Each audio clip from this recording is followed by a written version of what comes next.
दोस्तों, मुझे आज भी याद है जब मैं काउंसलिंग पढ़ रही थी तो उस टाइम पर ना हमारी एक क्लास थी सेक्सुअलिटी पर। और मुझे बहुत अच्छे से याद है कि कितने बेहतरीन तरीके से, हालांकि इतना बड़ा ग्रुप था लोगों का एक क्लास के अंदर, और कितने कंफर्टेबल अंदाज में हमने एक टैबू, हमारे माशरे में एक टैबू समझे जाने वाले सीक्रेट टॉपिक को हमने डिस्कस किया, उसका एनालिसिस किया। और इसका सारा क्रेडिट जाता है हमारी टीचर को, जिन्होंने उस वक्त इतने कंपैशन के साथ, इतने प्रोफेशनल अंदाज में एक बहुत ही कॉम्प्लेक्स और सेंसिटिव टॉपिक हमारे साथ डिस्कस किया था, सेक्सुअलिटी। जी हाँ, लेकिन आज हम सेक्सुअलिटी पर बात नहीं करेंगे बल्कि सेक्सुअल रिप्रेशन पर बात करेंगे। क्या होती है सेक्सुअल रिप्रेशन, क्या इसके सिम्टम्स हैं और कैसे आप इसे बेहतर कर सकते हैं। मैं चाहती हूँ कि इस वीडियो को देखने के बाद आप अपने साथ, अपने पार्टनर के साथ या आपके बच्चों के साथ, अगर उनकी एज अप्रोप्रिएट है, मुनासिब उनकी उम्र है, तो उनके साथ ना शेम, जजमेंट, इसको हटाकर बायोलॉजिकल, साइकोलॉजिकल डिस्कशन आपकी ना सेक्सुअलिटी पर होनी चाहिए। क्योंकि अगर आप अपने बच्चों के साथ या अपने पार्टनर के साथ ये बात नहीं करेंगे ना, या फिर अपने साथ नहीं करेंगे, अपनी सेक्सुअलिटी को नहीं समझेंगे, तो आपके बच्चों के साथ ना उनके दोस्त ये बातें कर लेंगे, वो भी बहुत बुरे अंदाज में। क्योंकि कभी ना कभी तो उन्हें पता चलना ही है इस चीज़ का। तो क्यों ना आप बहैसियत वालिदैन उन्हें बहुत ही बेहतर शेम और जजमेंट से हटाकर, सीक्रेसी से हटाकर आप उन्हें समझा दें। इस पर तो हम आगे वीडियो के एंड में बात करेंगे और कुछ केस स्टडी भी मैं आपके साथ शेयर करूंगी। लेकिन फ़िलहाल हम सेक्सुअल रिप्रेशन पर बात करेंगे कि ये क्या होती है और क्या आप इसका शिकार है या नहीं है। सेक्सुअल रिप्रेशन या फिर रिप्रेशन का जो कॉन्सेप्ट है ना, ये जो तस्वुर है, इसको मुतारिफ़ कराने वाले सिगमंड फ्रॉइड थे। और सिगमंड फ्रॉइड का कहना था कि सेक्सुअल रिप्रेशन जो है ना, वो ट्रॉमा या फिर जो न्यूरोटिसिज्म है आगे चलकर एडल्ट लाइफ में, जो न्यूरोटिसिज्म है, जो आपकी एंजाइटी है या जो भी आपके इश्यूज़ हैं मेंटल हेल्थ से रिलेटेड, उसकी वजह सेक्सुअल रिप्रेशन है। अब जो फ्रॉइड है वो काफ़ी हद तक दुरुस्त थे, लेकिन एक बात पे उनकी उस टाइम के साइकोलॉजिस्ट भी एग्री नहीं करते थे और आज भी नहीं करते कि हर मेंटल हेल्थ की वजह सेक्सुअल रिप्रेशन है। नहीं, आपकी हर जहनी बीमारी की वजह सेक्सुअल रिप्रेशन नहीं है, अलबत्ता बहुत सी जहनी बीमारियों की वजह सेक्सुअल रिप्रेशन हो सकती है।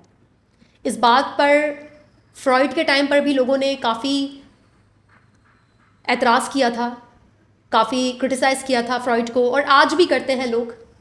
लेकिन हम इस बात से इनकार नहीं कर सकते कि फ्रॉइड का जो एक कॉन्सेप्ट है ये बहुत बेहतरीन और काफ़ी हद तक वैलिड है। दोस्तों, रिप्रेशन और सप्रेशन में फ़र्क होता है। सप्रेशन दबाना अपने एहसासात, अपनी ख्वाहिशात या जो भी आपकी सोचें हैं उन्हें शऊरी तौर पर कॉन्शियसली दबाना सप्रेशन कहलाता है। लेकिन रिप्रेशन का मतलब होता है अनकॉन्शियसली, लाशऊरी तौर पर अपने जज्बात, एहसासात, सोचें, इन चीज़ों को दबाना। अब सेक्सुअल रिप्रेशन में ना आपके वालिदैन डायरेक्टली तो ये बातें नहीं बोलते, लेकिन या तो वो इन बातों को कभी डिस्कस ही नहीं करते, ऐसे प्रिटेंड करते हैं कि जैसे सेक्सुअलिटी नाम की चीज़ तो इस दुनिया में है ही नहीं, आप तो डाउनलोड होकर आए हैं दुनिया में, या फिर आसमान से टपके हैं, या फिर ज़्यादातर हम कहते हैं कि बेटा हमने आपको ना हॉस्पिटल से उठा लिया। जब कोई बच्चा पूछता है कि मैं इस दुनिया में कैसे आया, तो हम कहते हैं कि हम आपको हॉस्पिटल से ले आए थे। तो इस किस्म की बातें होती हैं हमारे यहाँ पर। हम जब भी बात सेक्स की या सेक्सुअलिटी की करते हैं तो या तो वालिदैन बोलते ही नहीं उस पर, या फिर आपको माशरे से, घर से कुछ ऐसे क्लूज़ मिलते हैं ना कि जहाँ पर आपको ये फ़ील होता है कि ये बहुत ही गंदा काम है, ये अच्छा काम नहीं है और आपको ना इससे दूर रहना चाहिए। और अगर आपके अंदर ये अर्जेस आ रही हैं, ये तलब आ रही है, तो आप एक बहुत ही बुरे और गुनहगार इंसान हो, आप अच्छे इंसान नहीं हो। अगर आपने थोड़ा सा गौर किया होगा कि हमारे माशरे में जो भी स्लैंग है, जो भी गालियाँ हैं, जो कुछ भी है, वो सब सेक्स को लेकर ही बना है। बच्चे देखते हैं कि यार एक एक्टिविटी है, एक सरगर्मी है, और उसको लेकर गालियाँ बनी हुई हैं, उसको लेकर ना लोग एक दूसरे को मार धाड़ पर उतर आते हैं जब एक दूसरे को गालियाँ देते हैं। तो यकीनन ये बहुत ही कोई गंदी और बहुत ही कोई बेकार किस्म की एक्टिविटी है। यहाँ पर मैं आपको एक बात बताती चलूँ कि सेक्सुअल रिप्रेशन और सेक्सुअल फ्रस्ट्रेशन दो अलग चीज़ें हैं। सेक्सुअल फ्रस्ट्रेशन पर मैं फिर कभी बात करूँगी, लेकिन आज हम सिर्फ सेक्सुअल रिप्रेशन पर बात कर रहे हैं। सेक्सुअल रिप्रेशन के साथ ना शेम और गिल्ट भी बहुत ज़्यादा जुड़ा होता है। ऐसा इंसान बहुत ज़्यादा शेम और गिल्ट में होता है, और यही वजह है कि ये गिल्ट और शेम ना उसकी ज़िंदगी में सिर्फ उसकी सेक्स लाइफ नहीं, बल्कि हर वो एस्पेक्ट, हर वो पहलू जहाँ पर उसकी कंसंट्रेशन चाहिए, जहाँ पर उसकी तवज्जो चाहिए, वहाँ पर वो कभी भी अच्छे से परफॉर्म नहीं कर पाता। सबसे पहले जानेंगे कि सेक्सुअल डिप्रेशन के सिम्टम्स क्या हैं, इसकी अलामात क्या हैं। सबसे पहली अलामत है कि आप सेक्स के बारे में ना बात करने से बहुत हिचकिचाते हैं और आप बहुत अनकंफर्टेबल फील करते हैं। आपसे ना ही उसके बारे में सोचा जाता है, और सोचे आती हैं तो आपको बहुत बुरा लगता है, ना ही आप किसी से इस टॉपिक को डिस्कस कर सकते हैं। दूसरी अलामत है एंजाइटी। जी हाँ, आपको जिनसी सरगर्मी के दौरान या उससे पहले, और बहुत मुमकिन है कि उसके बाद भी एंजाइटी हो, और आप कभी भी जिनसी सरगर्मी को ना बेहतर तौर पर ना फील कर पाते हो, ना उसमें आप अच्छे से ना परफॉर्म कर पाते हो। अब अपने पार्टनर से, किसी और के साथ, ये यहाँ तक कि अपने थेरेपिस्ट के साथ भी, जो भी आपकी सेक्सुअलिटी है उसके बारे में ना बात करने से घबराते हो, या फिर आपसे नहीं होती बात। सेक्सुअल रिप्रेशन का जो शिकार होता है ना लोग, वो बहुत अनअवेयर होते हैं अपनी बॉडी में जो इमोशंस हैं या फीलिंग्स हैं उसके बारे में। और यही वजह है कि जब आप अनअवेयर होते हो, ठीक है, आपकी फीलिंग्स रिप्रेस्ड हैं, तो वो आपका शैडो बन जाती हैं। और फिर होता ये ना कि आप चाहते हुए भी आपसे कंट्रोल नहीं होता, और छुप छुपा कर आप वो सब कर रहे होते हो, और वो करने के बाद, अपनी वो फैंटेसीज पूरी करने के बाद, या सेक्सुअल एक्टिविटी में ना इन्वॉल्व होने के बाद आप बहुत ज़्यादा ग्रीफ में चले जाते हो, शेम और गिल्ट में चले जाते हो कि मैंने क्यों किया, मुझसे ये क्यों हो रहा है, मैं तो बहुत ही गंदा गुनहगार इंसान हूँ। बहुत से लोगों को बहुत मुमकिन है कि डिस्ट्रेस हो, गिल्ट हो, अपनी जो भी उनकी सेक्सुअल फैंटेसीज़ हैं उनको लेकर, वो उसे बहुत दबाते हों, लेकिन वो उनसे दबती ही ना हो। जिनको सेक्सुअल डिप्रेशन होता है ना, उनके दिमाग में बहुत ज़्यादा सेक्स सवार रहता है। सेक्सुअल डिप्रेशन में कुछ लोग सेक्स करते ही नहीं, वो उसको होल्ड कर लेते हैं। तो कुछ लोग ना हाइपर सेक्सुअल हो जाते हैं, क्योंकि हर इंसान मुनफरिद है, तो हर इंसान अलग तरीके से ना रिस्पॉन्ड करता है या रिएक्ट करता है। तो कुछ लोग हाइपर सेक्सुअल हो जाते हैं सेक्सुअल डिप्रेशन के बाद, तो कुछ लोग ना बिल्कुल ही जिनसी सरगर्मी से घबराते हैं। सेक्सुअल डिप्रेशन की अलामत में एक चीज़ और है, और वो है अपनी बॉडी से प्यार ना होना, आपको अपनी बॉडी पसंद ना हो, आप नेकेड कभी भी अपनी बॉडी को देखना ही ना चाहते हो, अपनी बॉडी से बहुत डिटैच रहते हो आप, तो वो भी सेक्सुअल डिप्रेशन की एक अलामत हो सकती है। Excessive interest in sex.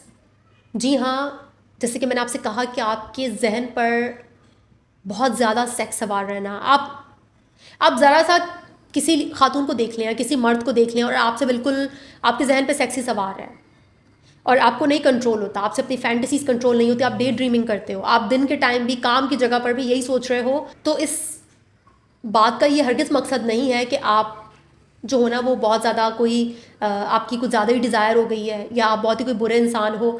बहुत मुमकिन है कि आपको सेक्सुअल रिप्रेशन है, आपकी सेक्सुअलिटी रिप्रेस्ड है, और यही वजह है कि जब तक आप उस पर काम नहीं करेंगे, उसको हील नहीं करेंगे, उसको सरफेस पर नहीं लेकर आएंगे, वो आपके दिमाग पर सवार रहेगी।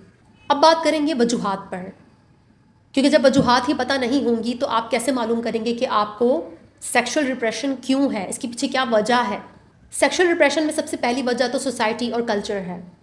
जी हाँ, हमारी सोसाइटी और हमारा कल्चर, जहाँ पर लोगों के दिमागों में तो हर वक्त सेक्स सवार है, ना बच्चा दिखते हैं ना बड़ा दिखते हैं, ठीक है, कितने बच्चे सेक्सुअल अब्यूज़ का शिकार हो चुके होते हैं। उसके पीछे क्या रीज़न है, उसके पीछे यही तो है, रिप्रेस्ड सेक्सुअलिटी है। इस इतनी पावरफुल और इतनी मुकद्दस और इतनी अहम एनर्जी को जब आप इतना गंदा करके पेश करते हो सोसाइटी में ना, तो फिर उसका यही अंजाम होता है। तो यहाँ पर सोसाइटी और कल्चर भी इसके लिए ज़िम्मेदार है। वजह हो सकती है कि आप जिस कल्चर में रह रहे हो ना, वो बहुत ज़्यादा उधर ना बहुत इमोशनल डिप्रेशन है, सेक्सुअल डिप्रेशन है, हर चीज़ को दबाया जाता है, किसी भी चीज़ पर बात नहीं की जाती। नंबर 2 है ट्रॉमा। जी हाँ, या तो बचपन में आपके साथ सेक्सुअल अब्यूज़ हुआ हो, या फिर आपका जो सेक्स के साथ तारुफ है बहुत ही गलत तरीके से हुआ हो, या फिर इमोशनल अब्यूज़ भी। इमोशनल अब्यूज़ इसलिए ना दोस्तों, क्योंकि कभी कभार कुछ बच्चे जब इमोशनल ट्रॉमा से गुजरते हैं ना, तो उनका अपने इमोशंस को रेगुलेट करने के लिए जो कोपिंग मैकेनिज्म होता है ना, वो सेक्स हो जाता है, या सेक्सुअल फैंटेसीज हो जाती हैं, डे ड्रीमिंग करना, या जो है ना वो बहुत ज़्यादा मैस्टरबेशन करना। तो इमोशनल ट्रॉमा भी ज़िम्मेदार हो सकता है, निगलेक्ट, नज़रअंदाज होना बचपन में, तो बच्चा अपने लिए ना कोई ऐसी एक्टिविटी या कोपिंग मैकेनिज्म ढूंढ लेता है। लेकिन जिनके साथ सेक्सुअल अब्यूज़ हुआ हो या जिनको बचपन में जिनकी सेक्सुअलिटी के साथ जो तारुफ है वो बहुत ही गलत तरीके से हुआ हो, कुछ ऐसा उन्होंने देखा हो अपने घर में जो उनकी उम्र के हिसाब से दुरुस्त नहीं था, तो फिर वहाँ पर बच्चा जो है ना वो ट्रॉमा का शिकार हो जाता है। तो या तो आगे चलकर वो बहुत हाइपर सेक्सुअल हो जाएगा, जो उसकी सेक्सुअलिटी है वो रिप्रेस हो जाएगी, क्योंकि जो उसने देखा ना वो उसे प्रोसेस नहीं कर पाया ना। देखिए ह्यूमन ब्रेन है ना, उसने कोई ऐसी चीज़ देखी अपने घर में कि जो उसका ब्रेन डेवलपिंग ब्रेन है ना, अभी इतना डेवलप तो हुआ नहीं है, तो उसके ब्रेन के लिए उस इन्फॉर्मेशन को प्रोसेस करना मुमकिन ही नहीं था। और यही वजह है कि उस बच्चे ने बहुत मुमकिन है कि वो सारे इवेंट्स ना रिप्रेस कर दिए हों, उनको लाशऊरी तौर पर उसके दिमाग ने दबा दिया हो। और जब कोई बच्चा लाशऊरी तौर पर ऐसे एक्सपीरियंसेस दबा देता है ना, तो वो एडल्ट लाइफ में बालिग ज़िंदगी में ना आपको फिर परेशान करती हैं वो चीज़ें। आगे इसी पॉइंट से मुतालिक ना मैं आखिर में आपके साथ एक केस स्टडी भी शेयर करूँगी। Poor sexual experiences in the past. अगर आपकी शादी हुई थी और आपका शादी के बाद बहुत ही पुअर सेक्सुअल एक्सपीरियंस रहा, या आपकी शादी नहीं हुई और आपने किसी के साथ सेक्सुअल इनकाउंटर किया और वो बहुत ही ट्रॉमेटिक था, जो इंसान था या जो लड़की थी वो उसने आपको ट्रॉमेटाइज्ड किया, तो उसका भी आप पर बहुत बुरा असर पड़ता है और आगे चलकर सेक्सुअल रिप्रेशन की वजह बन सकता है। यहाँ पर माहिरीन एक और वजह सेक्सुअल ओरिएंटेशन भी बताते हैं, यानी कि आप की सेक्सुअल ओरिएंटेशन क्या है। कभी कभार जब आप उसे सप्रेस करते हैं ना सेक्सुअल ओरिएंटेशन को, तो वो भी सेक्सुअल रिप्रेशन की वजह बनती है। इसमें ये जो LGBT कम्युनिटी है ये इसमें शामिल है। लेकिन इस पॉइंट को मैं ज़्यादा डीपली डिस्कस नहीं करूँगी, क्योंकि इस पर मेरी कोई इतनी स्टडी नहीं है इस पर, और ना ही कोई इतना स्ट्रॉन्ग डाटा अवेलेबल है, और मुझे इस पर इतनी महारत हासिल नहीं है कि मैं इसको डिस्कस करूँ। एक और वजह है misinformation, lack of information, कि जो भी हमारे यहाँ पर अगर आपने देखा हो ना सेक्स से रिलेटेड जितनी भी इंफॉर्मेशन है वो या तो मिस इन्फॉर्मेशन है या फिर लैक ऑफ इन्फॉर्मेशन है। साइकोलॉजिकल बायोलॉजिकल वे में ना देखा ही नहीं जाता सेक्स को, कि इसकी साइकोलॉजी क्या है, इसकी बायोलॉजी क्या है, कैसे इसको समझना है। देखिए आपके लिए ना कोई चीज़ तब तक बहुत क्यूरोसिटी से भरी होती है या फिर आपको परेशान करती है, कंफ्यूज रखती है, आपकी सारी तवज्जो ना अपनी तरफ जमाए रखती है जब तक कि आप उसको समझ ना ले, जान ना ले। जानकारी, और वो भी अच्छी और बेहतर जानकारी ना आपको समझ देती है चीज़ों की, और जब आपको समझ आने लग जाती है ना तो फिर उस चीज़ की पावर ख़त्म हो जाती है आपके ऊपर से, उसका कंट्रोल ख़त्म हो जाता है। मिसाल के तौर पर सेक्सुअलिटी जब तक सीक्रेसी में है, शेम में है, गिल्ट में है, तब तक वो आप पर हावी है। लेकिन जैसे ही आप अपनी सेक्सुअलिटी को समझ लेते हैं, अपने ट्रॉमा को हील करते हैं, उस पर से शेम, गिल्ट, जजमेंट हटाते हैं, सेल्फ रिफ्लेक्शन करते हैं, तो वहाँ पर ना आपको फिर सेक्सुअलिटी कंट्रोल नहीं करती, फिर आपको सेक्स कंट्रोल नहीं करता, आप अपनी सेक्स लाइफ और अपने सेक्स को कंट्रोल करने लगते हैं। तो यहाँ पर बहुत सारी मिस इन्फॉर्मेशन है, यहाँ पर लैक ऑफ इन्फॉर्मेशन बहुत ज़्यादा है, और यही वजह है कि लोग ना इस एक टॉपिक सेक्स को लेकर उनके जहनों पर भी 24 घंटे सवार है, उनकी ज़िंदगियां भी इसी की वजह से बर्बाद हैं, उनको एडिक्शन भी इसी की लगी हुई है, लेकिन इसी के बारे में उनको कोई इन्फॉर्मेशन नहीं है। तो जानकारी, इन्फॉर्मेशन, सही इन्फॉर्मेशन, साइंस, साइकोलॉजी, आपके इमोशंस की समझ होना, आपके घर में एक बहुत ही अच्छा बेहतरीन इन्वायरमेंट होना, आपको जो भी सेक्स से रिलेटेड एडिक्शंस है ना उससे बचा सकता है, आपको एक हेल्दी सेक्सुअलिटी दे सकता है। इसके अलावा ना सेक्सुअल डिप्रेशन के फिजिकल सिम्टम्स भी होते हैं, और उसमें नंबर 1 पर है परफॉर्मेंस एंजाइटी, इंटरकोर्स में पेन होना बहुत ज़्यादा, क्योंकि वो ना स्ट्रेस की वजह से, सेक्सुअल डिप्रेशन की वजह से, ट्रॉमा की वजह से जो विजाइनल मसल्स होते हैं ना वो बहुत कॉन्ट्रैक्ट हो जाते हैं, तो पेन बहुत होता है इंटरकोर्स में, क्योंकि वो सेक्सुअल डिप्रेशन की वजह से अक्सर हो रहा होता है। आपको डॉक्टर्स कभी नहीं बताएंगे ये बातें, आपको दवाइयाँ लिख कर दे देंगे, लेकिन कोई भी ये नहीं बताएगा कि ये सारी कि ज़्यादातर जो ये बीमारियाँ हैं ना ये साइकोसोमेटिक हैं। इसमें बहुत बड़ा किरदार आपकी साइकोलॉजी का भी है, आपके घर में ट्रॉमा, आप जो ट्रॉमा से गुजरे, या आपको जो बचपन में सेक्सुअल अब्यूज़ सहना पड़ा, तो कोई आपको ये बात नहीं बताएगा, आपको खुद इस पर गौर करना होगा, आपको अपना डॉक्टर खुद बनना होगा। फिज़िकल सिम्टम्स में ना इरेक्टाइल डिसफंक्शन भी हो सकता है, इसके अलावा प्री मैच्योर एजैकुलेशन भी हो सकती है, कहने को बहुत सारे फिजिकल सिम्टम्स हो सकते हैं, लेकिन सारे ना सही पर ज़्यादातर का ताल्लुक आपकी नफ्सियात से होता है। अब बात करेंगे सेक्सुअल डिप्रेशन के कॉन्सिक्वेंसेस पर कि इसके नुकसानात क्या हैं। सबसे पहला नुकसान तो आपकी फ़िज़िकल हेल्थ को हो सकता है। जी हाँ, जो मन दुखी होगा ना, वो तन भी दुखी होगा। कि अगर आपका माइंड हैप्पी नहीं है, आपके इमोशंस रिप्रेस्ड हैं, आपके दिमाग में क्लैरिटी नहीं है, आप ट्रॉमा से गुजरे हो, तो आपकी बॉडी भी दुखी होगी। बहुत मुमकिन है कि आपको स्लीप डिसऑर्डर हो सकता है, एंजाइटी के इश्यूज़ हो सकते हैं। इसके अलावा आपका फोकस, आपका कंसंट्रेशन, आपकी प्रोडक्टिविटी पर असर पड़ सकता है। इसके अलावा बॉडी में भी टेंशन हो सकती है आपके, कि आपकी बॉडी बहुत स्टिफ रहती है, बहुत रिजिड है, रिलैक्स नहीं रह सकती। इसके अलावा आपके इमोशनल और जो मेंटल हेल्थ के कॉन्सिक्वेंसेस हैं, नुकसानात हैं, वो भी आपको हो सकते हैं कि अपने इमोशंस, अपने जज्बात, अपनी फीलिंग्स को एक्सेप्ट ना कर पाना, एक अजीब सी जंग होना आपके अंदर कि एक तरफ आप कहते हैं कि नहीं, मैं ये गुनाह है, ये अच्छा नहीं है, लेकिन दूसरी तरफ आपके जहन में 24 घंटे सेक्स सवार है। तो यहाँ पर जो एक तज़ाद है, जो ये कॉन्फ्लिक्ट है, ये आपकी इमोशनल और मेंटल हेल्थ पर बहुत बुरा असर डालता है। वायलेंस, एग्रेशन, क्राइम, जी हाँ, सेक्सुअल फ्रस्ट्रेशन या सेक्सुअल डिप्रेशन आपके अंदर बहुत ज़्यादा एग्रेशन लेकर आ सकती है, आपको बहुत वायलेंट बना सकती है। क्योंकि सेक्सुअल डिप्रेशन अगर आप में है तो आप, इसका मतलब है कि सोसाइटी में सिर्फ आपको सेक्स को लेकर इश्यूज़ नहीं है, उस सोसाइटी में लैक ऑफ लव भी है, लैक ऑफ अंडरस्टैंडिंग है, वहाँ पर जजमेंट है, शेम है, गिल्ट है। तो ये सारी चीज़ें आपको बहुत एग्रेसिव, बहुत वायलेंट बनाती हैं, आपको ना एक दुखी इंसान बनाती हैं, बहुत नेगेटिव इंसान बनाती हैं। रेकलेस सेक्सुअल एक्टिविटीज़, जी हाँ, जो लोग हाइपर सेक्सुअल होते हैं या जिनकी सेक्सुअलिटी बहुत रिप्रेस्ड होती है, आप उन्हें ऐसी सरगर्मियों में मुलविस पाएंगे जो बिल्कुल भी सेफ़ नहीं होती। ऐसी जिनसी सरगर्मियाँ जो सेफ़ नहीं होती, जो ठीक नहीं होती। या तो वो ऐसी जगहों पर जाते हैं जहाँ पर उन्हें एसटीडीज़ लग सकती हैं, या जो लोग सही नहीं हैं उनकी मेंटल हेल्थ के लिए, वो ऐसे लोगों के साथ ताल्लुकात बनाते हैं, या फिर वो अपने ही पार्टनर को बहुत एग्रेसिवली, वायलेंटली ट्रीट करते हैं, और जिससे उनकी रिलेशनशिप पर ना बहुत बुरा असर पड़ता है। सेक्सुअल डिप्रेशन हो या हाइपरसेक्सुअलिटी, ये आपके रिलेशनशिप्स पर बहुत बुरा असर डालती है। अब बात करेंगे ट्रीटमेंट की। जी हाँ, इसको बेहतर कैसे करना है। सबसे पहले तो आपको वजह जाननी होगी, डिस्कवर द कॉज। आपके सेक्सुअल डिप्रेशन की तह में कि डीप डाउन क्या वजह है, ये आपको मालूम करना होगा। क्योंकि हर इंसान के सेक्सुअल डिप्रेशन के डीप डाउन कोई भी वजह हो सकती है, क्योंकि हर बंदे का एनवायरनमेंट मुख्तलिफ है, उसके तजुर्बात मुख्तलिफ होते हैं। तो वो आपको जानना है कि क्या वजह है, क्या हुआ था बचपन में, पूरा बचपन अपना कंगालना है आपने, और किस तरह से आप सेक्स से मुतारिफ हुए, क्या, कैसे आपका इंट्रोडक्शन हुआ, क्या देखा आपने बचपन में या अपने टीन एज में, किस तरह से आपको पता चला, वो सबको आपको रिविज़िट करना होगा।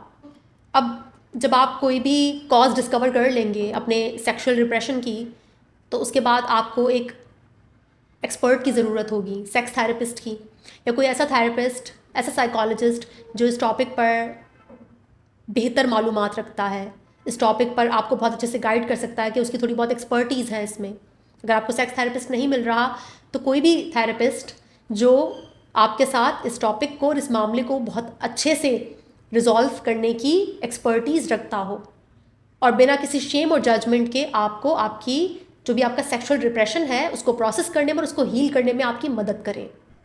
इसके अलावा अगर आपका सेक्सुअल डिप्रेशन बचपन में ट्रॉमा से आ रहा है, तो फिर आपको ट्रॉमा से जो रिलेटेड थेरेपिस्ट है, जिसकी एक्सपर्टीज़ ट्रॉमा में है, आपको उसके पास जाना चाहिए, और उसके पास जाकर आपको अपने ट्रॉमा को रिजॉल्व करना चाहिए। सबसे इम्पॉर्टेंट पॉइंट, जो आपको जो भी शेम है, जो भी गिल्ट है आपको अपनी सेक्सुअलिटी से रिलेटेड, उसको ख़त्म करने के लिए ना एक बहुत ही हेल्दी डिस्कशन और कम्युनिकेशन की ज़रूरत है। अगर वो कम्युनिकेशन आपके अपने पार्टनर के साथ हो जाए ना, तो फिर तो आपको हील होने से इस दुनिया में कोई नहीं रोक सकता। और अगर आपके कुछ ऐसे पढ़े लिखे समझदार दोस्त हैं कि जहाँ पर आप लोग ग्रुप में इस टॉपिक पर बहुत ही बेहतरीन और साइंटिफिक बेस्ड अपने एक्सपीरियंस की बुनियाद पर वल्नरेबिलिटी के साथ, ह्यूमिलिटी के साथ, कंपैशन के साथ इस टॉपिक को डिस्कस करें, कम्युनिकेट करें इसके बारे में, इसको कॉमन बनाएं, तो फिर इसका बहुत फ़ायदा हो सकता है आपको। ब्रेनी ब्राउन एक बड़ी बेहतरीन बात कहती हैं कि शेम जो है ना, शेम, उसके 3 दोस्त होते हैं। एक होता है सीक्रेसी, साइलेंस, जजमेंट। तो जहाँ पर सीक्रेसी, साइलेंस और जजमेंट, सीक्रेसी यानी कि राज़दारी, साइलेंस यानी कि खामोशी, जजमेंट, जो जजमेंट होती है, अगर वो होंगी ना तो जो आपकी सेक्सुअलिटी है ना वो आपके लिए मज़ीद ट्रॉमा का सबब बनेगी। वो आपको मज़ीद ना अंधेरों में ले जाएगी, आपको मज़ीद डार्कनेस में लेकर जाएगी। तो ये 3 चीज़ें जो है ना ये ख़त्म करनी है आपने। ये 3 चीज़ें आपके घर में से भी ख़त्म होनी चाहिए, आपके अपने अंदर से सबसे पहले ख़त्म होंगी, फिर आप उसे अपने घर के एनवायरनमेंट में ख़त्म करेंगे। क्यों हम अपने टीचर के साथ उस भरी हुई क्लास में सेक्सुअलिटी को इतने कंफर्टेबल अंदाज में डिस्कस कर पाए? क्यों? आप सोचें ना, आप समझे ज़रा। क्योंकि ना जजमेंट थी, ना साइलेंस और ना ही सीक्रेसी। हमने उसको समझा, उस पर बात की, उस पर अपना ओपिनियन दिया। उस क्लास में कुछ भी अच्छा बुरा नहीं था, कुछ भी सही गलत नहीं था। पहले सिर्फ टॉपिक को डिस्कस करना था, सही गलत बाद में आता है। जब टॉपिक ही डिस्कस नहीं हो रहा, जब टॉपिक ही अंधेरों में, ट्रॉमा में डूबा हुआ है, तो सही गलत हम उसमें कैसे समझाएंगे किसी को कि क्या सही और क्या गलत है? तो यहाँ पर आपको शेम, सीक्रेसी, जजमेंट, साइलेंस, इन सब से लड़ना होगा, इन सबको प्रोसेस करना होगा। तो ही आपकी जो सेक्सुअलिटी है ना वो आपकी पावर बन पाएगी, ना कि आपकी कमज़ोरी। जर्नलिंग करना बहुत ज़रूरी है दोस्तों।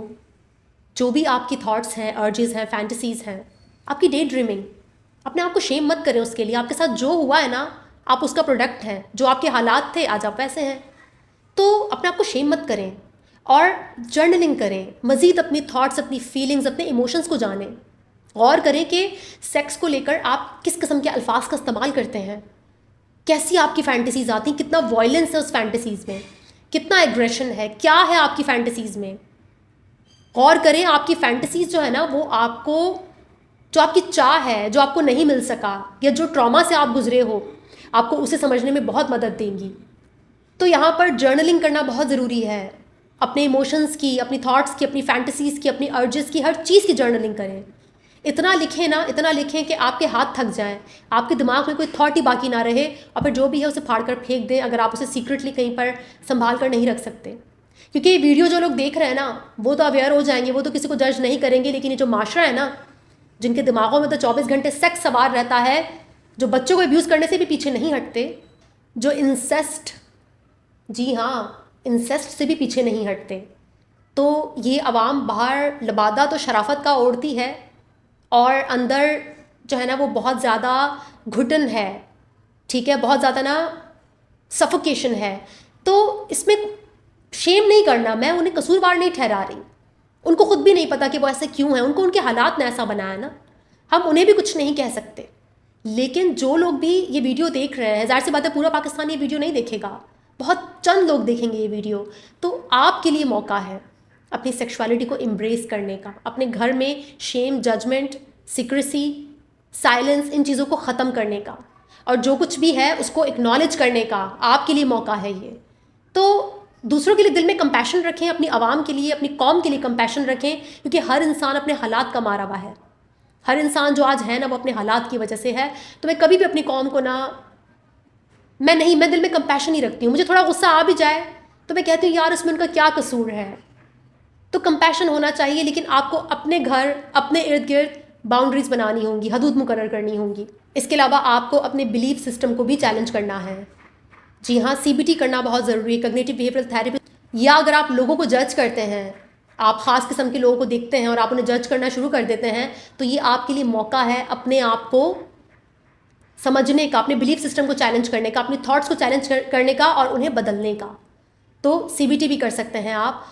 इसके अलावा सबसे इम्पॉर्टेंट पॉइंट उन लोगों के लिए जो शादीशुदा हैं, आप औरत हैं, मर्द हैं, इस बात से कोई फ़र्क नहीं पड़ता, अपने पार्टनर से कम्युनिकेशन बहुत ज़रूरी है, ख़ासकर सेक्स और सेक्सुअलिटी के हवाले से। कम्युनिकेशन से मुराद सिर्फ अपने डिज़ायर्स को उसके साथ डिस्कस करना नहीं है या अपनी फैंटेसीज़ को। कम्युनिकेशन डीप होनी चाहिए, वहाँ इमोशंस भी हैं, वहाँ वल्नरेबिलिटी भी है, वहाँ पर इतना एतमाद, इतना ट्रस्ट होना चाहिए ना कि आप अपने पार्टनर के साथ अपने डीप सीक्रेट्स शेयर कर सकें। लेकिन यहाँ पर ऐसी कोई पार्टनरशिप नहीं है, मैं जानती हूँ। जहाँ आपने बीवी को कुछ बताया, आपको पता है ये आगे बात पता नहीं कहाँ से कहाँ निकल जानी है। जहाँ शौहर को कुछ बताया, तंज ताने। अभी आगे चलकर मैं कुछ आपके साथ शेयर करूँगी केसेस केस स्टडीज़ जो कि आपके लिए जानना बहुत ज़रूरी है। इसके अलावा अपने बच्चों से भी बात करना बहुत ज़रूरी है इसके हवाले से, क्योंकि अगर आप बात नहीं करेंगे तो उनका कोई आवारा स्टूपिड दोस्त उनको बहुत ही गलत और गंदे तरीके से गाइड कर सकता है। आपका बच्चा हमेशा के लिए डैमेज हो सकता है। लड़कों को फीमेल बॉडी के बारे में और लड़कियों को मेल बॉडी के बारे में ना इन्फॉर्मेशन होनी चाहिए कि मेल बॉडी कैसी होती है। लड़कों को पता होना चाहिए कि फ़ीमेल बॉडी क्या होती है। सिर्फ वो जो पोर्नोग्राफी में दिखाया जाता है या जो मीडिया पे दिखाया जाता है वो वाली इन्फॉर्मेशन नहीं, कि बॉडी के अंदर क्या है, हार्मोन्स कैसे काम करते हैं उनके, क्या उनके लिए क्या है सेक्सुअलिटी, ख़वातीन किस नज़र से देखती हैं, मर्द किस नज़र से देखते हैं, और कम्युनिकेशन किस तरह से की जा सकती है। इस पर तो पूरी एक किताब बनती है। एक वीडियो में तो मैं ये सब नहीं बयान कर सकती, ये बहुत कॉम्प्लेक्स है। हालांकि ये वीडियो मुझे पता है ऑलरेडी बहुत लंबी हो जाएगी, क्योंकि मैं इतनी वजूहात, इतनी चीज़ें गिनवा दूंगी ना कि उस पर एक किताब बनती है, कि किताब लिखी जाए ताकि कपल्स को पता चले कि ये सब करना कैसे है। स्टेप बाय स्टेप उनके पास एक गाइडलाइन होनी चाहिए। वो गाइडलाइन मिसिंग है हमारी सोसाइटी में। ये मैं पुराने लोगों के लिए नहीं बोल रही हूँ, जो पुरानी जनरेशन है, हमारे पेरेंट्स, ये उनके लिए नहीं है ये बातें। ये जो नए पेरेंट्स हैं, जो अभी पेरेंट्स बने हैं या बनेंगे, ये जो शादी करेंगे, ये उनके लिए है, ताकि वो ये जो साइकिल है ना, शेम की, सिक्रेसी की, साइलेंस की, ट्रॉमा की, इस साइकिल को तोड़ना है आपने। ये आपका फ़र्ज़ है। आपके वालिदैन जो कर सकते थे उनके हिसाब से, उनके वक्त के हिसाब से उन्होंने किया, वो उनको रहने दो, उनको जाने दो। अभी आपका फ़र्ज़ है, ये वीडियो आपके लिए है। इसके अलावा आप सेक्सुअल डिप्रेशन के लिए ना ब्रीदिंग एक्सरसाइजेज भी कर सकते हैं। ब्रीदिंग एक्सरसाइजेज आपको मेंटल क्लैरिटी देती हैं, आपकी फीलिंग्स, आपके इमोशंस को प्रोसेस करने में हेल्प करती हैं। जी हाँ, बेहतर तौर पर सांस लेना, गहरे सांस लेना या बेली ब्रीदिंग करना। इसके अलावा आप मेडिटेशन भी कर सकते हैं। अगर आपको वाकई में अपने अर्जेस, अपनी फैंटेसीज़, जो आपके दबे हुए इमोशंस हैं, आपने उनको देखना है, जानना है, समझना है, फील करना है, तो मेडिटेशन बहुत बेहतर है उसके लिए। चक्रा मेडिटेशन भी आप कर सकते हैं। चक्रा मेडिटेशन पर मेरी वीडियो है, बहुत पुरानी वीडियो है, आप चाहें तो उसे देख सकते हैं, उसका लिंक मैं डिस्क्रिप्शन में दूंगी। लेकिन आप सिंपल मेडिटेशन भी कर सकते हैं। इसके अलावा आप तंत्र योगा कर सकते हैं। वो तंत्र वाला, वो सेक्स वाला योगा नहीं, वो जो पार्टनर के साथ करते हैं वो लोग, वो नहीं। वो वेस्ट ने ना जो इंडिया की जो स्पिरिचुअलिटी है ना, उसका ठीक ठाक मजाक बना कर रखा हुआ है। वेस्ट के हाथ जो चीज़ लगती है ना, वो उसको कैपिटलिज्म के हाथ लग जाती है, वो उसको इंसेंटिवाइज कर लेते हैं, उससे पैसा कमाना शुरू कर देते हैं, उसको बिजनेस में बदल देते हैं। जबकि हमारे ईस्ट में, हमारे सब कॉन्टिनेंट में वो स्पिरिचुअलिटी है, वो इनलाइटनमेंट को हासिल करने का ज़रिया है, अपनी सेक्सुअलिटी को एक्सेप्ट करने का ज़रिया है। तो आप उन योगा स्टेप्स को फॉलो कर सकते हैं। इसके अलावा आप तंत्र पर चाहें तो लिटरेचर भी पढ़ सकते हैं कि तंत्र में सेक्सुअलिटी से कैसे इनलाइटनमेंट हासिल की जा सकती है, कैसे आपने जो आपके अंदर फोर्स है, लाइफ फोर्स है ना, फ्रॉइड भी इसको इरोस बोलता था ना, ये एक लाइफ फोर्स है। आपकी जो लिबिडो है ना, ये लाइफ फोर्स है, कि बहुत पावरफुल, बहुत मुकद्दस, बहुत खूबसूरत फोर्स है। अगर ये नहीं होती ना, ये सेक्सुअल एनर्जी नहीं होती, तो आज इस दुनिया में ना ज़िंदगी नहीं होती। जुपिटर हमारे अर्थ से बहुत बड़ा है साइज़ में, खाली पड़ा है, कुछ भी नहीं है वहाँ। तो इस दुनिया में खूबसूरती इस सेक्सुअल एनर्जी से है। लेकिन जब इस सेक्सुअल एनर्जी के साथ शेम, जजमेंट, ट्रॉमा, गालियाँ, पता नहीं क्या क्या कुछ नेगेटिव आकर जुड़ जाए ना, तो फिर ये एनर्जी आपकी जान भी ले सकती है, जिसे फ्रॉइड कहता है थैनोस, यानी कि डिस्ट्रक्टिव एनर्जी। यही सेक्सुअल एनर्जी आपको लाइफ भी दे सकती है, ज़िंदगी दे सकती है, क्रिएटिविटी दे सकती है, इन्जॉयमेंट, प्लेजर, सब कुछ दे सकती है। और यही सेक्सुअल एनर्जी जब एडिक्शन में बदल जाए ना, तो आपको तबाह कर सकती है, आपकी जान ले सकती है। S for sexuality, S for spirituality. Spirituality यानी कि रूहानियत तक जो रास्ता जाता है ना, वो आपकी सेक्सुअलिटी से होता जाता है। जब आपकी सेक्सुअलिटी रिजॉल्व होती है, पॉजिटिव होती है, आप उससे कनेक्टेड होते हैं, उस पर ट्रॉमा, शेम नहीं होता, तो फिर आप स्पिरिचुअल भी हो सकते हैं। अगर आपकी सेक्सुअलिटी में शेम है, आप 5 वक्त की नमाज तो पढ़ रहे हैं, पर आप स्पिरिचुअल इंसान नहीं बन सकते, बिकॉज आप ट्रॉमेटाइज्ड हैं। आप बस दिखा रहे हैं, आपके दिमाग में तो कुछ और है। मेरे पास आते हैं क्लाइंट्स जो कहते हैं कि नमाज में भी उनकी ऐसी थॉट्स होती हैं, वो इसी से परेशान है, वो अपने आप को और भी शेम करते हैं। तो फिर मुझे उन्हें समझाना पड़ता है कि शेम मत करें, सेक्सुअलिटी को रिजॉल्व करें, ताकि जब आप नमाज़ पढ़ें ना, तो आप अल्लाह के साथ रियल कनेक्शन फील कर सकें। आप दुनिया से डिस्कनेक्टेड होकर सिर्फ डिवाइन पावर से कम्युनिकेट कर सके, लेकिन उसके लिए आपको अपनी जो सेक्सुअलिटी है, जो आपका ट्रॉमा है, पहले आपको उसको हील करना होगा, पहले आप उसको फील करना होगा, उस पर से जो गंद वाली सोच है ना वो हटानी होगी और उसको मुकद्दस और ख़ूबसूरत एनर्जी समझना होगा। अब मैं बात करूँगी उन केसेस की। वैसे तो मैंने बहुत सारे केसेस को डील किया है, लेकिन चूँकि मेरे हर क्लाइंट इजाज़त नहीं देते अपने केस के बारे में बात करने की, तो मैं वो केस डिस्कस करूँगी जहाँ से मुझे परमिशन मिली है। मेरे क्लाइंट को हाइपर सेक्सुअलिटी का बहुत बड़ा इशू था और उससे उनकी प्रोडक्टिविटी मुतासर होती थी, उनका लो मूड, एंजाइटी। वो अपने लेट 30s में थे। अब जाहिर सी बात है, जवानी तो आपकी सेक्स एडिशन में गुजर जाती है, लेकिन जब आप अपने लेट 30s में जाते हो ना, तो आपकी बॉडी रिएक्ट करना शुरू कर देती है। आपके अंदर जो आपकी साइकोलॉजी है वो रिवोल्ट करना शुरू कर देती है, वो आगे से ना बगावत करना शुरू कर देती है कि अब ये नहीं चलेगा, हम और बर्दाश्त नहीं कर सकते।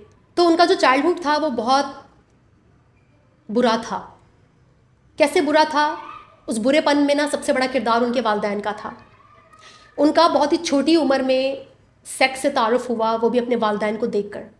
वो बहुत छोटे थे, तकरीबन कोई 6-7 साल के, और वालिदैन बाकायदा जो डिफरेंट लोग पार्टनर्स जो मिलकर सेक्सुअल एक्टिविटी करते हैं, जिसको फोरसम, थ्रीसम फोरसम जिसे कहते हैं ये पोर्नोग्राफी वगैरह में ना, तो उन्होंने वो सब करते देखा अपने पेरेंट्स को। और चूँकि बहुत छोटी उम्र में ही सेक्स से तारुफ हो गया, वो भी इतने बुरे तरीके से, तो उस चीज़ ने ना उन पर बहुत बुरा असर डाला और बहुत ही डिप्रेस्ड कर दिया उन्हें आगे चलकर। और यहाँ पर सबसे बड़ी अफसोस की बात जानते हैं क्या है? सेक्सुअल ट्रॉमा तो था, इमोशनल अब्यूज़ भी घर में था, वालिदैन बहुत लड़ते भी थे। उन्हें सबसे ज़्यादा जो बात हर्ट करती थी ना, वो ये करती थी कि जब उनके वालिदैन आपस में लड़ते तो उनके वालिद साहब अपनी बीवी से कहते कि मुझे तो शक है कि बच्चे मेरे हैं भी या नहीं, मैं तो इन बच्चों से बिल्कुल प्यार ही नहीं करता। एक तरफ जो भी अपनी फैंटेसीज़ हैं या जो भी उनके अपने जो भी सेक्सुअल इनकाउंटर्स हैं उनके, वो भी कर रहे हैं, और दूसरी जानिब ना ताने भी दे रहे हैं। दोनों की बनती भी नहीं है। तो इससे आप अंदाज़ा लगाएं। और जो मेरे क्लाइंट हैं वो कहते थे कि मुझे ये बात इतनी हर्ट करती थी ना कि मैं आपको नहीं बता सकता, क्योंकि जब मेरे पेरेंट्स लड़ना शुरू होते ना, फिर उनको याद नहीं रहता कि वो दोनों एक दूसरे को क्या बोल रहे हैं, और उस चीज़ ने मेरे क्लाइंट को बहुत हर्ट किया। वो बहुत दुखी थे कि अब्बा के वो सारे ताने वो सब मेरे जहन में है। तो आप इससे अंदाज़ा लगाएं कि ये सब बहुत बच्चों के लिए ना नुकसानदेह होता है।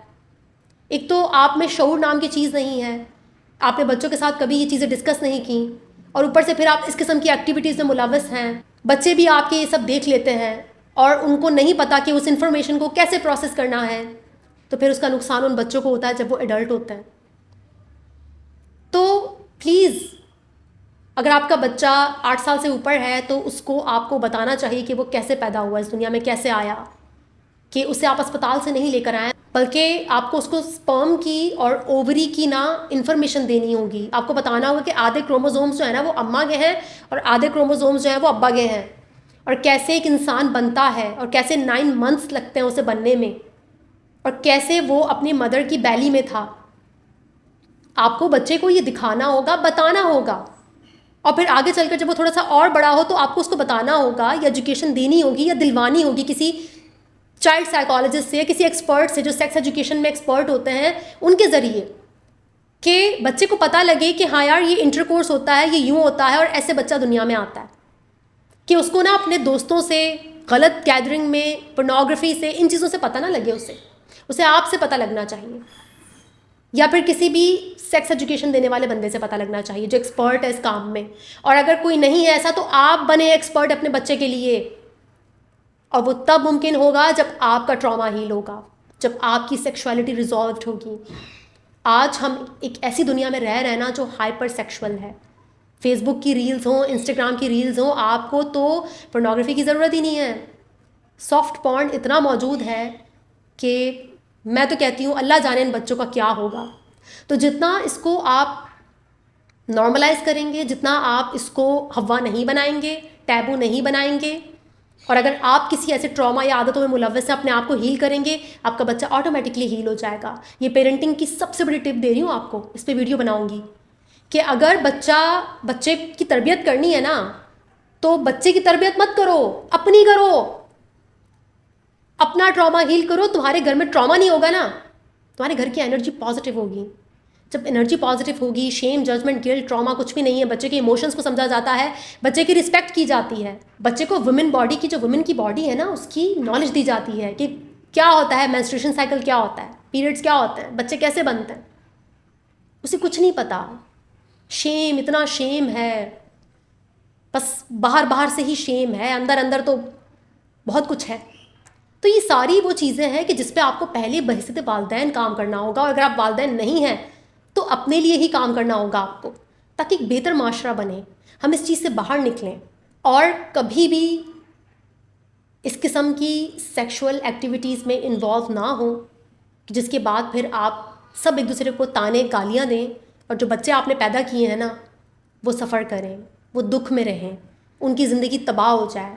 आपके चंद मिनट के प्लेजर, या जो पोर्नोग्राफी से आपने सीखा, जो कुछ भी आपने सीखा और फिर सीख लिया, आपने कर भी रहे हैं, और फिर ताने भी दे रहे हैं एक दूसरे को, लड़ाइयाँ भी हो रही हैं, तो ये आपकी मैच्योरिटी का आलम है।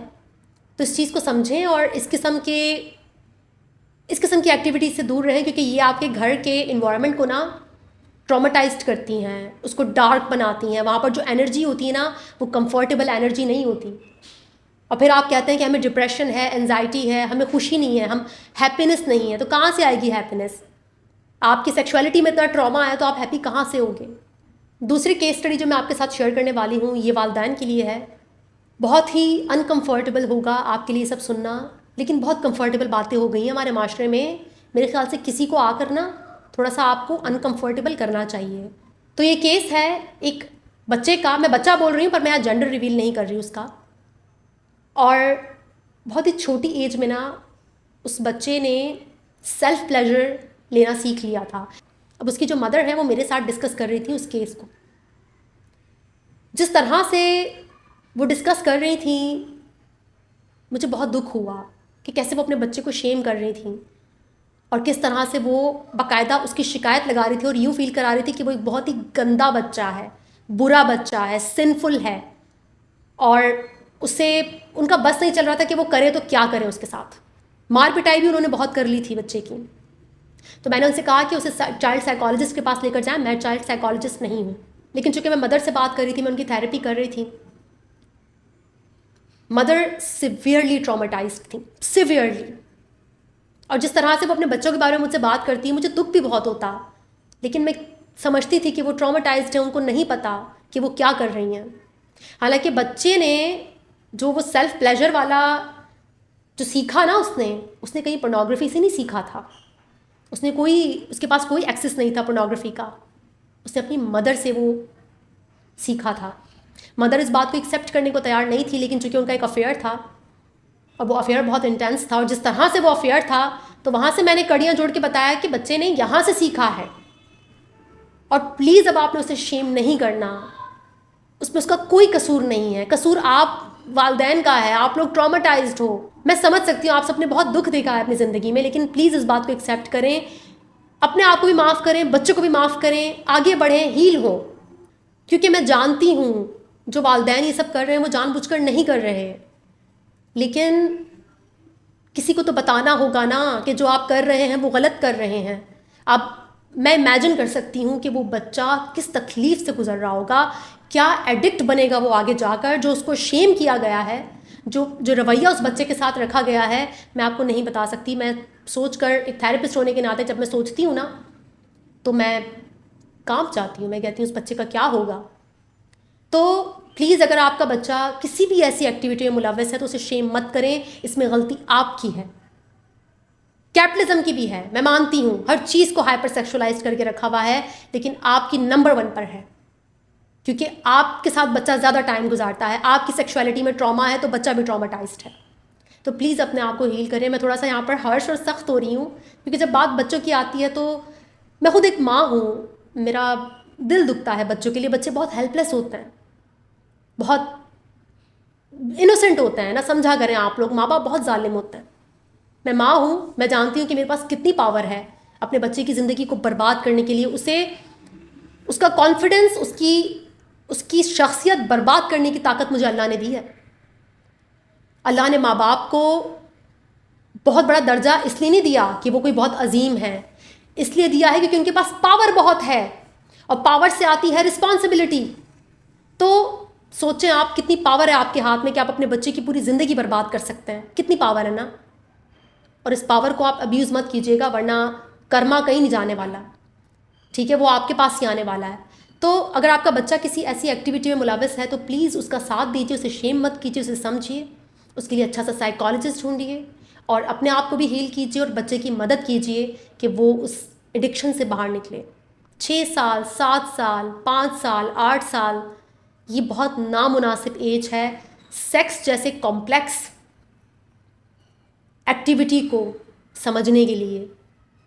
इसकी एक अप्रॉप्रिएट एज होती है, और जब एज से पहले कोई चीज़ आपको पता चल जाए ना तो आप उस एज में स्टक हो जाते हो। फ्रॉइड बोलता है ना कि वहाँ बच्चा स्टक हो जाता है, रिप्रेशन, सप्रेशन, स्टक हो गया आप, ट्रॉमा स्टक कर देता है। आप 7 साल के बच्चे ही रह गए सारी ज़िंदगी के लिए, आप कभी ग्रोन अप हो ही नहीं पाए। तो अगर आपके जहन पर 24 घंटे सेक्स सवार है, गौर कीजिए इस पर। आप बुरे इंसान नहीं हैं, आप कैरेक्टरलेस नहीं हैं, आपको ट्रॉमा है, सेक्सुअल रिप्रेशन है, सोसाइटी का कसूर है, हमारी हिस्ट्री, हमारी तारीख, इंसानियत की तारीख का कसूर है। लेकिन उसे हील आपने करना है, जिम्मेदारी आपकी है, गवर्नमेंट इसमें कुछ नहीं कर सकती आपके लिए। उनके अपने बहुत टंट हैं, उनके पास टाइम नहीं है आपके लिए सोचने के लिए। तो अपने आप को शेम मत करें, अपनी हीलिंग करें, अपनी सेक्सुअलिटी को एम्ब्रेस करें, उसे अपनी पावर बनाएं। प्लेजर खूबसूरत चीज़ है, बहुत अच्छी चीज़ है।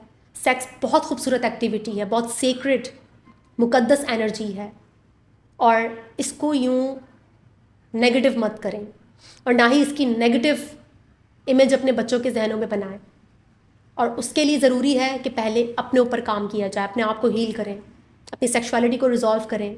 बिल्कुल वैसा इन्वायरमेंट बनाएं जैसे मेरी टीचर ने बनाया था ना हमारी क्लास में, जब हम इतना खुलकर उस पर बात कर सके थे सेक्सुअलिटी पर। ऐसा इन्वायरमेंट आपके घर में होना चाहिए कि बच्चा सिर्फ सेक्सुअलिटी नहीं बल्कि अपनी हर बात आकर आपको बताए। इतना बच्चे को आप पे ट्रस्ट होना चाहिए। तो यही पेरेंटिंग है, और अपने आप पे काम करना ही पेरेंटिंग है, अपनी हीलिंग करना पेरेंटिंग है। बाकी मैं 50 किताबें आपको लिख कर दे दूँ, आपके बच्चे का कुछ नहीं होने वाला अगर आप ही ट्रॉमेटाइज्ड हैं। वीडियो बहुत लंबी हो गई है, इसे ख़त्म करना ज़रूरी है, क्योंकि मैं तो इस टॉपिक पर किताब लिख सकती हूँ, और बहुत से केसेस हैं मेरे पास जो मैंने शेयर नहीं किया आपके साथ। और इंशाल्लाह कभी मौका मिला, अल्लाह ने चाहा, नसीब में हुआ और ज़िंदगी रही, तो इस पर किताब ज़रूर लिखूँगी अपने माशरे के हिसाब से, डिफरेंट केसेस भी डिस्कस करूँगी, और आपको आपकी सेक्सुअलिटी को एम्ब्रेस करना सिखाऊँगी। वीडियो को ख़त्म करते हैं, इंशाल्लाह नेक्स्ट वीडियो मुलाकात होगी। तब तक के लिए अपना बहुत ख्याल रखिएगा। Thank you so much.